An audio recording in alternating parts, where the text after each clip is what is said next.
Allô? Ça fait qu'on est encore à Mistassini, puisqu'on se prépare cet après-midi à retourner aux barricades, ou plus précisément à la barricade numéro 2. Non, je veux dire numéro 1. Et donc, pluie ou pas. Et, mais en attendant, justement, au moins que la pluie baisse un peu, pourquoi pas faire un petit live de contenu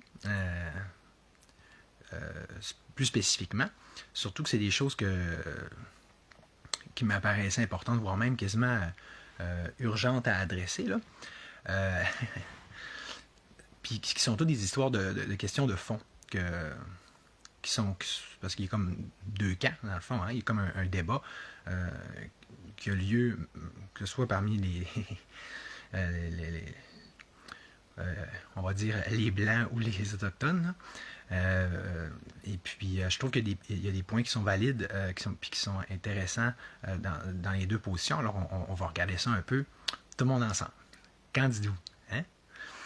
Alors, pour commencer, je voudrais vous faire écouter un message d'Alexandre Fortin, donc un de nos bons patriotes qui, comme j'ai pu le constater, c'est quelque chose que j'ignorais, mais depuis qu'il a déménagé dans le coin du lac, dans le haut du lac, on peut voir qu'il est rendu très bien connecté et en bonne intelligence avec plusieurs membres des Premières Nations. Et puis qu'il a l'air, en tout cas, assez bien connaître son affaire. Je vais d'ailleurs le rencontrer là, sur place cet après-midi. Mais tout de suite, je voulais vous faire partager, parce que je pense que c'est l'intérêt public, ce qu'il nous a envoyé hier. OK? Fait que, allons-y comme suit. Bon, ben, l'histoire, c'est simple. C'est que, dans le fond, oui, il y a des trucs d'exploitation minière, puis ils laissent passer. Mais ça touche surtout les contrats de bois, parce qu'ils vont sur des zones où c'est pas brûlé, puis que c'est vert encore, puis ils coupent du bois. Fait que, exemple, il y a une zone de brûlé, puis ils en prennent trois. Deux zones vertes, puis une zone de brûlé, puis ils ramassent tout le bois, puis ils scrapent tout, puis ils passent, puis ils s'en vont ramener le stock, puis ils se ramènent le stock. Puis la famille, la madame à qui j'ai parlé, elle les a autorisés pour une seule, la famille autochtone, une seule zone où c'était vraiment brûlé, puis tant de nombre. Puis ils en ont pris genre 8 fois le nombre, puis ils en ont fait une très grosse zone qui n'était pas incendiée. Fait que là, la dame a essayé de négocier, mais il n'y a personne qui veut négocier avec, c'est juste on a le droit et c'est tout. Puis même là, j'étais présent, la personne de chez Résolu, elle s'est excusée, elle s'est dit, on ne savait pas que c'était vert, on ne savait pas que c'était à vous. Elles sont allées sur des zones vertes, que c'était pas autorisé, puis on fait une coupe à blanc. Fait que non. Puis moi, je crois que c'est important de supporter les Premières Nations, puis de se lever, puis pas juste de faire, mais c'est pas grave, puis là, j'ai ton message, puis c'est juste, des redevances de bois coupé. Non. Ils font de la coupe illégale, ils se foutent de ce que les Autochtones disent, puis les Autochtones demandent notre aide pour avoir un pouvoir de négociation, pour pouvoir établir les faits de façon légale. Puis là, ce qu'on leur dit, c'est vous êtes des sauvages, alors que ce n'est pas le cas. Si ça vous intéresse de voir c'est quoi pour de vrai, je vous invite à venir nous retrouver et à nous aider, ou à moi vous informer.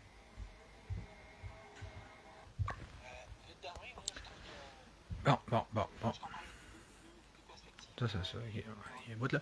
Fait que là, on va maintenant regarder une autre chose que je vais vous montrer. Un réel en temps réel de Madame Denise, OK, qui est un peu, si j'ose dire, qui a pris un rôle de leadership assez significatif, disons, dans tout ce processus de barrage-là. Et puis, donc, c'est elle, notamment, qui a fait le live qu'on a pu voir que je viens de publier sur mon wall ce matin, avec l'altercation avec le pick-up, puis tout. Donc, toute une guerrière. Puis, donc, on va regarder son réel. OK? Donc... Il est en train de couper le bois. Je l'ai même pas brûlé. Regardez. Si vous voulez que tu penses que je fais ça confiance à Résolu, tu manges la marde. Regardez la preuve, là. Donc, tu sais, c'est sûr que là, pour nous qui connaissons, qui sont un peu nouveaux dans tout ça, ça peut être un peu dur de nous retrouver, mais comme vous voyez, ce qui ressort de ça, c'est assez clair. Il y a des ententes, comme disons, vous pouvez prendre le bois brûlé, mais pas vert, tout ça. Ou vous pouvez prendre tant de bois, mais pas plus. Et ententes, donc, qui sont, devinez quoi, imaginez-vous donc, tiens donc, pas respectées. Fait que là, est-ce que c'est si surprenant que ça, de un, ça, cet état de choses-là? Tu sais, je sais pas si vous vous souvenez, là, dans les Lucky Luke, puis toutes les histoires de Far West, là, quand dans ce temps-là, ils appelaient les Indiens, hein? Ils nous dessinaient comme des visages pâles à langue fourchue, puis à langue de serpent. Je sais pas si vous voyez un peu de quoi qui parlait, et puis surtout qu'on peut voir que c'est encore la même chose aujourd'hui, tu sais. Fait que mettons-nous un peu à leur place, là, tu sais, c'est comme si un vase qui s'est rempli pendant des siècles, puis tu sais que là, on rajoute des gouttes, même si c'est au compte-gouttes, ou c'est une grosse goutte ou une petite goutte, même année, est-ce que c'est si surprenant que le vase déborde? Puis tu sais, là, tout de suite, je voudrais commencer justement à répondre au maire Dominique de Mastoyache, qui dit des points importants du genre les Premières Nations, exemple de sa tribu, ou en général, devraient passer plutôt par les processus de consultation officielle. Il n'est pas le seul à dire ça. Et les traités. OK? Parce que lui, il dit ce en quoi il croit, c'est qu'il va avoir c'est qu'il faudrait faire un nouveau traité. On commençait par parler de la question des traités. On s'entend dessus que c'est pas comme s'il n'y en avait pas eu pas mal des traités depuis la présence des Blancs en Amérique du Nord. Là.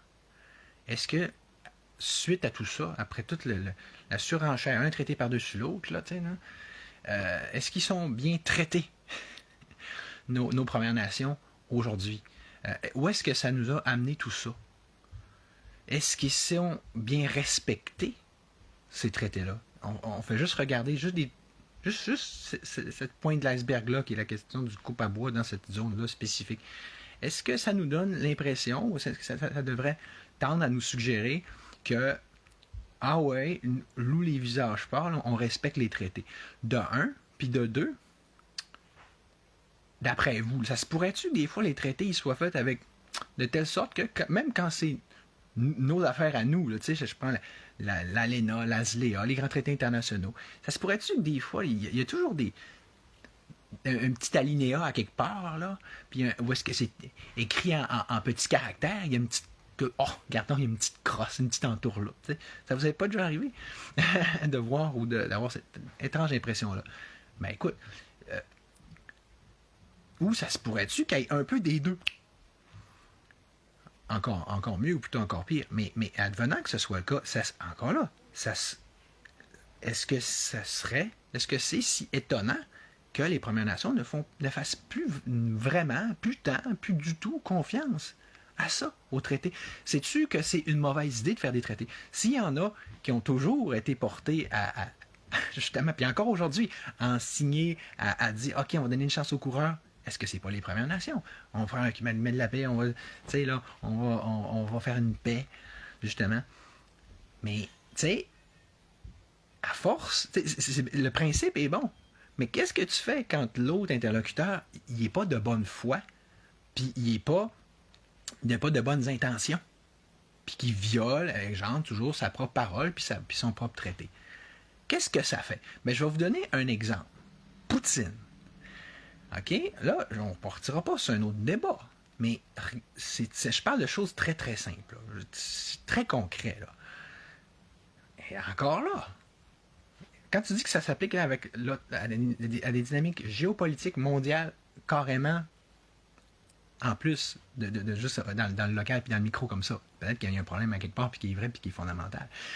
Poutine, il disait, regarde, on a un traité. Salut Céline. Salut Nick. On a un traité qui dit, l'OTAN, vous ne dépassez pas cette ligne-là. C'est simple. Hein? C'est écrit, c'est signé. Ça me fait penser à Legault qui signe. Oui, on va faire la réforme du scrutin. c'est toujours. Puis c'est ces crétins-là qui vont, de un, lui faire confiance, puis de deux, le laisser aller. En tout cas, le laisser faire s'il brise sa parole. Mais tu sais, c'est ça. Fait que là, Poutine, je veux dire, la différence, c'est que lui, il se laisse pas faire. Tu comprends? Il impose le respect.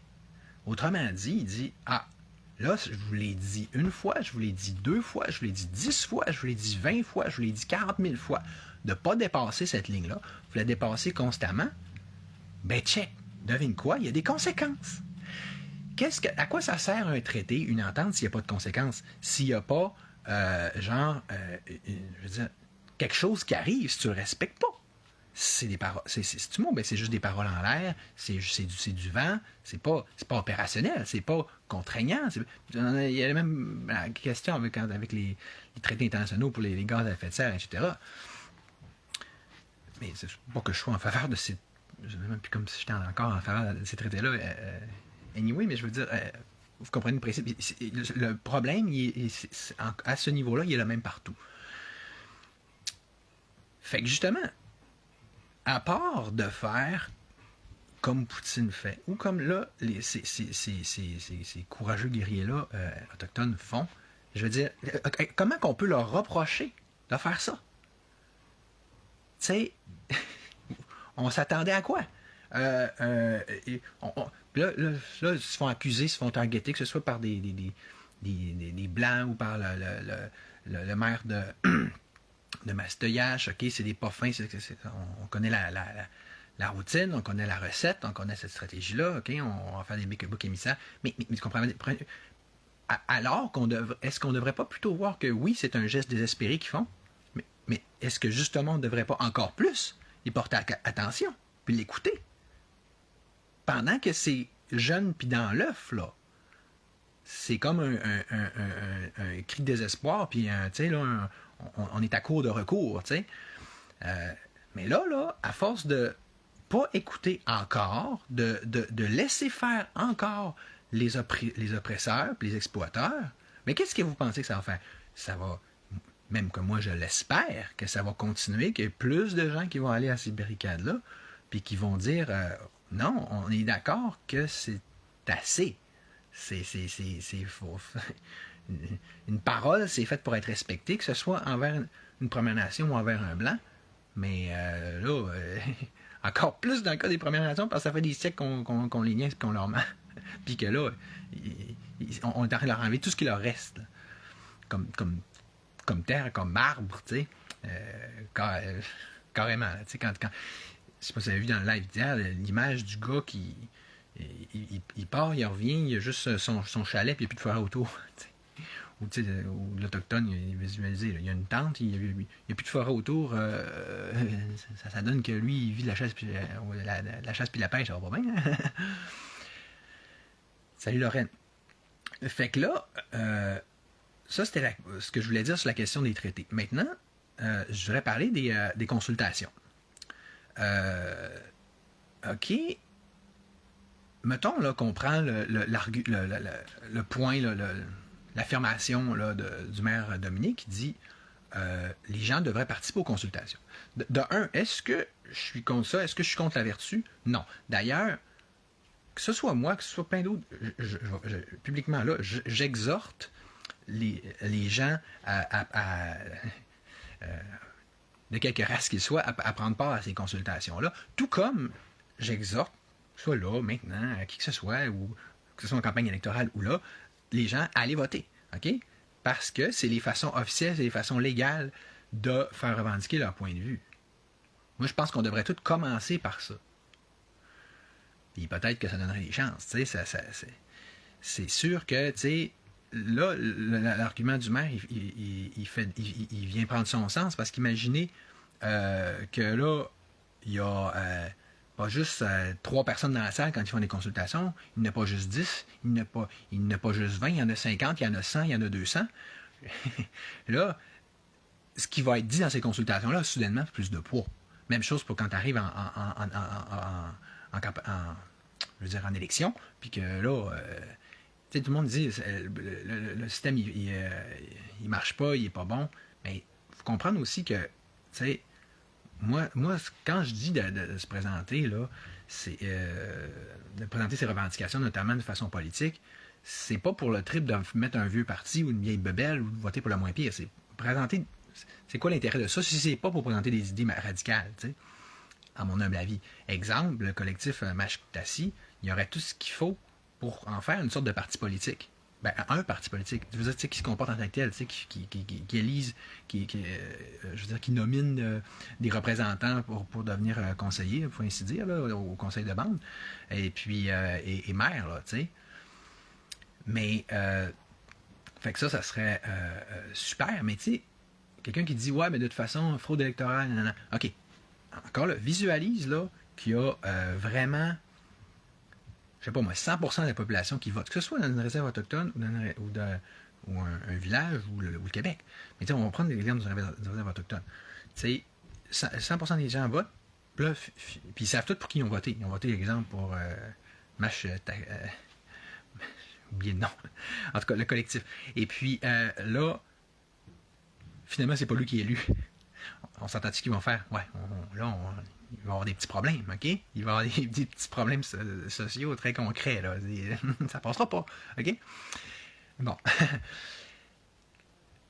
Je sais pas si déjà vous voyez que moi, quand je dis que je pense qu'on devrait passer par les voies officielles, c'est pas de la même. Je dis pas de la même façon que le maire Dominique.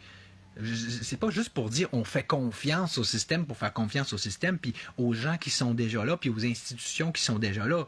C'est pas de dire, de penser naïvement ou jovialement ou un peu faire preuve justement de jovialistement, de penser que, ben oui, on va faire une consultation, puis tout va bien aller. Tout comme on va faire des traités, puis tout va bien aller. Tout comme on va se fier à Legault qui nous dit que tout va bien aller. Ou puis s'il nous dit qu'on va faire la réforme de scrutin, il va sans doute le faire. Tu sais, je veux dire, c'est pas ça que je dis. Je dis qu'on devrait investir ces institutions-là pour vrai, pour en faire, pour amener puis proposer du vrai changement. Bon, ceci étant dit,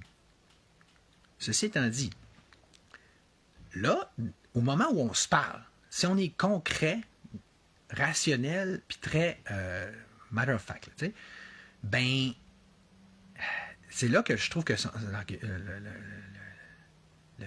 l'argument du maire Dominique tombe à l'eau parce que on s'entend là, sur le plancher bien concret, là, c'est deux super guerrières grand-mères autochtones qui ont qui tiennent le fort et qui ont vraiment piloté cette initiative-là. D'ailleurs, ils ont, pour ainsi dire, sont chacune en charge respectivement d'un barrage. Là. Fait que c'est pas, on va dire c'est pas beaucoup, mais ils ont des gens autour. Mais mettons qu'on résume ça que c'est deux dames, en l'occurrence deux cousines. Bon, OK. Si on essaie d'appliquer le raisonnement du maire Dominique, ça voudrait dire que il aurait suffi que eux autres, là, ces deux personnes-là, aillent à une consultation, ils disent leur opinion, ça passe comme une lettre à la poste, et non pas plutôt comme de la pluie sur le dos d'un canard, puis que là, ça fasse quelque chose. Puis que là, résolu, ils entendent ça, puis ils respectent ça. Mettons qu'on pense ça, ben qu'est-ce que vous... Avez-vous entendu les vidéos que je vous ai montrées au départ? Puis au pire, est-ce que vous voyez à quel point il n'y a plus de confiance envers, que ce soit résolu, envers le conseil de bande, de la part, en tout cas, de plusieurs personnes, puis même regroupements. Fait que là, OK, mais même de ça, tu comprends? C'est voir si, tu sais, quand t'es pas nombreux comme ça, que tu vas avoir autant de poids à faire du blablatage qu'à faire une action concrète comme ça. Pourquoi il y a des actions concrètes comme ça qui existent dans la vie? C'est peut-être parce que ça marche. C'est peut-être parce que là, à deux personnes, tu peux faire un vrai changement. Anti-Jésus, en sens, comme on le voit là. Sont deux, mais Christ sont en train de revirer à patente de bord, puis tout le monde en parle, pour le meilleur comme pour le pire, puis ça va faire des changements, je suis pas mal certain. sais, quand on dit le pouvoir d'une personne, le pouvoir d'une femme, le pouvoir d'un autochtone, le pouvoir d'un ci, d'un ça, peu importe. C'est le même principe que, tu sais, la place Tiananmen, là, le petit monsieur chinois qui se tient devant un tank, là. D'un, c'est du vrai courage. Puis de deux, c'est là que tu vois la vraie force de l'initiative individuelle. Puis de trois, que tu as un impact. Tu as un impact si tu fais quelque chose qui demande du courage, ouais. Puis tu n'attends pas de permission, puis de mamérage, puis tu passes pas tout le temps par le tapis rouge, puis la formalité. Tu le fais. Puis c'est ça qu'on a fait au sit-in, puis c'est ça qu'on a fait à Ottawa. C'est pas la grande différence existentielle. Puis les révolutions ont été faites comme ça. Ça commence jamais avec 1 million de personnes, en passant. Là. Fait que là, vite de même, là, ça me semble assez logique ce qu'ils font. Pour toi pas? Assez rationnel. Parce qu'ils autres sont écœurés du niaisage, puis ils veulent que ça marche. C'est-tu dur à comprendre? C'est-tu dur à accepter? Puis si on dit, c'est pas vrai, c'est pas la bonne façon. Ah ouais? Ah ouais? Ben comment ça se fait que tout le monde le fait, puis que ça marche? Comment ça se fait que, exemple, quand je parlais l'autre fois avec Claude Patry, puis qui était extrêmement impliqué dans le mouvement syndical québécois, puis quand c'était le temps de se battre contre Jean Charest, dans les années 2003, puis dans genre tête de cochon, s'il y en avait un qui en avait une, c'est bien lui. Ben écoute, ils ont barré le parc. Ils ont fini par barrer le parc des Laurentides, tu sais. That's it, une journée de temps, en laissant passer les femmes et les enfants et tout, mais je me souviens, parce que je suivais les médias, puis je me disais, s'il y a un regroupement qui a réussi à faire fléchir Jean Charest, c'est les syndicats. Pourquoi? Parce que de un, ils se sont tenus, puis de deux, ils ont fait des actions concrètes dans le genre, tiens donc, un barrage. On a donné un autre exemple. Le Mont-Édouard à l'Anse-Saint-Jean, quand ils voulaient, la gang qui était là, sous l'initiative et le leadership de Claude Boudreau, ils voulaient ouvrir un centre de ski, puis ça se zigonnait, gardons, avec le gouvernement, la paperasse, les fonctionnaires, la gna-gna-gna. Ben là, il n'était pas capable de... tu sais ça à quoi se pose mon cher parti, là? Ben, tu sais, ça finissait pas de finir, puis ça finissait plus de niaiser. Fait qu'est-ce qu'ils ont fait? Ils ont barré une route. Tiens donc, encore, toi. En l'occurrence, je pense que ça devait être la 170. Pas longtemps. Tu bloques, ça débloque. C'est comme une magique, on ne sait même pas pourquoi. C'est un peu, on va dire, c'est ironique ou c'est paradoxal. Mais, ben oui, puis après ça, c'est comme ça que le projet du Mont-Édouard a pu finir par avoir du financement, puis voir le jour. Je vais vous donner un dernier exemple. On va dire que c'est plus controversé, mais c'est ça.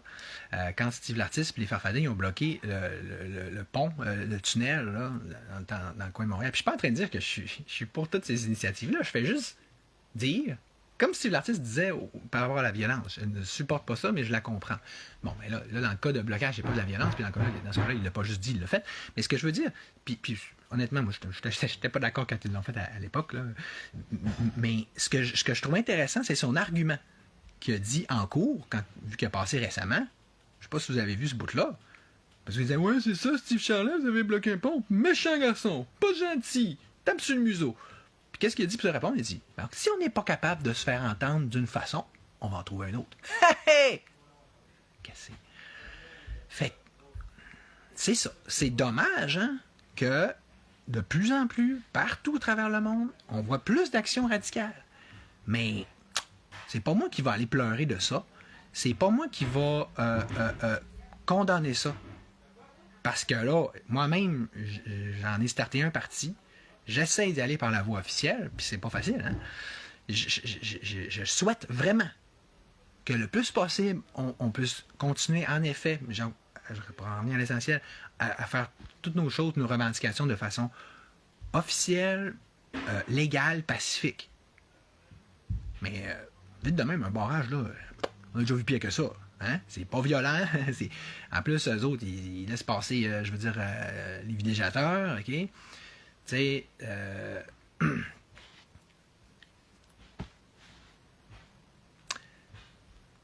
passez-y. Je pense que là, maintenant, c'est comme de regarder la préoccupation globale, puis de vous autres, intérieurement, vous dire « Where do I stand? » là? Qu'est-ce que mon cœur me dit? Là? De quel bord que je suis? Quelle gang qui mérite le plus d'être encouragée? C'est-tu la gang qui vous dit faites-nous confiance, tout est sous contrôle, on a des traités, on a des consultations, tout va bien aller, même si ça va pas bien et ça n'a jamais bien été, mais continuez, comme pour faire le contraire de ce qu'Einstein disait, à se faire 100 fois la même chose puis espérer un résultat différent même si ça marche pas. Ça vous semble logique, hein? Bon, ou on fait autre chose puis on s'organise pour que ça marche. Qu'est-ce qui est mieux? Je ne sais pas. Mais j'ai compris de faire ça, puis je m'envoie les appuyer aujourd'hui. Salut!